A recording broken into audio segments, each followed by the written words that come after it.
మహిళా భద్రత, చిన్న పిల్లలపై జరుగుతున్న లైంగిక వేధింపులు, వీటిపై ఎలాంటి చర్యలు తీసుకోవాలి, అవగాహన, వీటి గురించి మాట్లాడడానికి మనతో మహిళా పోలీస్ స్టేషన్ సీఐ కే వాసవి ఉన్నారు. ఆవిడతో మాట్లాడదాం. మ్యామ్ చెప్పండి, అసలు ఈ ఫోక్సో జరిగితే యాక్షన్స్ కాకుండా జరగకుండా అసలు ఎలాంటి ప్రికాషన్స్ తీసుకోవచ్చు? పోక్సో చట్టం అనేది జెండర్ న్యూట్రల్. సాధారణంగా మనకు మేజర్ యాక్ట్స్ అన్నింటిలో కూడా ఆడపిల్లలపై జరిగే నేరాలు అంటే రేప్ కేసులు చూసుకున్నట్లయితే మనకి ఆడపిల్లలపై జరిగే లైంగిక వేధింపులు ఇలానే కనపడతాయి మనకి పాత ఐపీసీలో కానీ ఇప్పుడున్న బిఎన్ఎస్లో కానీ.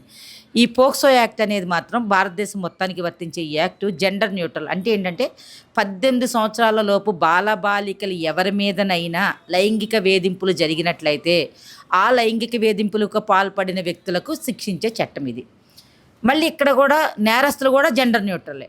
ఈ లైంగిక వేధింపులు మగవాళ్లే పాల్పడతారా, ఆడవాళ్ళు పాల్పడరంటే ఆ లైంగిక వేధింపులకు గురి చేసే మగవారికి సహకరించే లేడీస్ కూడా దీనిలో నేరస్తులే అవుతారు. అంత బలమైన చట్టం ఇది. దీనిలో లైఫ్ కన్విక్షన్ వరకు పనిష్మెంట్స్ ఉన్నాయి మనకి. ఇక్కడ మనం అనుకున్నట్టు మీరు అన్నట్టమ్మా, నేరం జరిగిపోయిన తర్వాత వాడికి ఏదో పనిష్మెంట్ వచ్చిన తర్వాత ఆ పాపకు జరిగిన అన్యాయానికి మనం ఏం చేయలేము. వాడికి ఏదో శిక్షించగలుగుతాం, ఏదో గవర్నమెంట్ ఇచ్చే ఆర్థిక భరోసా అది ఒక రకం. కానీ అసలు నేరాలు జరగకుండానే చూడాలంటే ఒకటే ఉంది ఇక్కడ మనకి.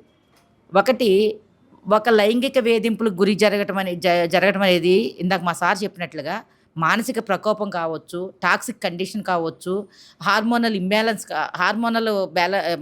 పరిస్థితులు కావచ్చు, ఇవన్నీ కూడా ఆధారపడి ఉంటాయి. ఆర్థిక సామాజిక కోణాలన్నింటిలో కూడా ఈ నేరాలు చేయడానికి అవకాశం ఉంది. ఇలాంటి సందర్భంలో ముఖ్యంగా మనం చెప్పేది ఏంటంటే, ఈ నేరస్తుల్లో ఎక్కువ మంది స్టూడెంట్స్ పిల్లలే అవుతున్నారు.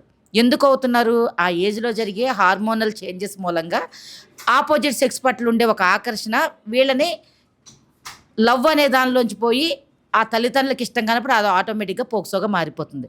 కాబట్టి ప్రతి తల్లిదండ్రులకి మేము ఈ మీడియా ముఖంగా తెలియజేసేది ఏంటంటే, మగ పిల్లలకి బాధ్యత నేర్పండి.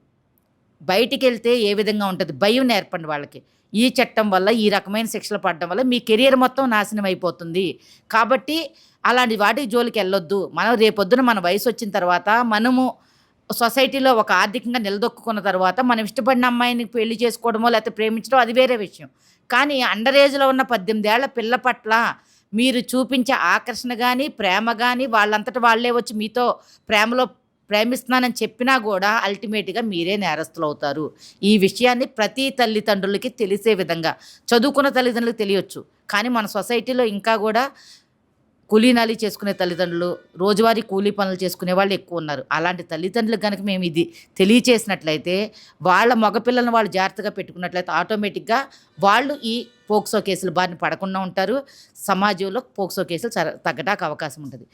రెండోది ఏంటంటే, పోక్సో కేసుల్లో ఏజ్తో సంబంధం లేకుండా ముసలి వాళ్ళు కూడా పోక్సో కేసుల్లో ముద్దాయిలుగా ఉంటున్నారు.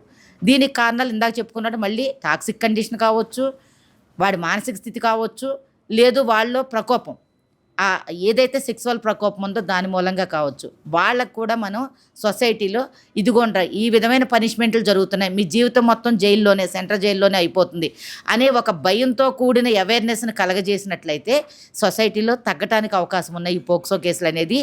మేము కానీ, మా సిపి గారు కానీ, మేమంతా కూడా బలంగా విశ్వసిస్తున్నాం. ఆ వేలోనే మేము ప్రతిరోజు ఎవరైతే అనార్గనైజ్డ్ సెక్టార్స్ ఉన్నాయో ఆ అనార్గనైజ్డ్ సెక్టార్స్లో ఉన్న వ్యక్తులందరికీ కూడా ఇది సెక్షన్స్ ఇది ఇంత బలమైన చట్టం. ఈ చట్టం మూలంగా ఆడపిల్లలు తనంతట తానుగా మిమ్మల్ని ప్రేరేపించినా కూడా మీరే ముద్దాయిలు, మీ జీవితం మొత్తం జైలు పాలవుతుందని చెప్పేది ప్రతిరోజు మేము అవేర్నెస్ చేస్తున్నాము. అదేవిధంగా కాలేజెస్కి వెళ్తున్నాము, స్కూల్స్కి వెళ్తున్నాము, ఆఫీసులకి వెళ్తున్నాము, మన గవర్నమెంట్ అండర్ కంట్రోల్లో నడిచే హాస్టల్స్కి వెళ్తున్నాము, ప్రైవేట్ హాస్టల్స్కి వెళ్తున్నాము. ఇంకా దీన్ని మేము ఇంకాస్త ఉధృతం చేసుకుని మా అవేర్నెస్ని చేసినట్లయితే సొసైటీ బాగుపడుతుంది అనేది అందరి అభిప్రాయం. కాబట్టి అన్ని రకాలుగా ఆటో డ్రైవర్ని, ఆటోలకి పోస్టర్లు అంటించడం, శిక్షలు పడిన వాళ్ళు ఇంతమంది ఉన్నారు, ఇన్ని సంవత్సరాలు శిక్ష పడింది, మీ జీవితం ఇలా నాశనం అవుతుందంటూ వాళ్ళకి భయంతో కూడిన హెచ్చరికలను తెలియజేస్తూ చట్టం ఎంత బలంగా ఉందో తెలియజేస్తున్నాము. దీని మూలంగా కంపల్సరీ సొసైటీలో మార్పు అనేది వస్తుంది.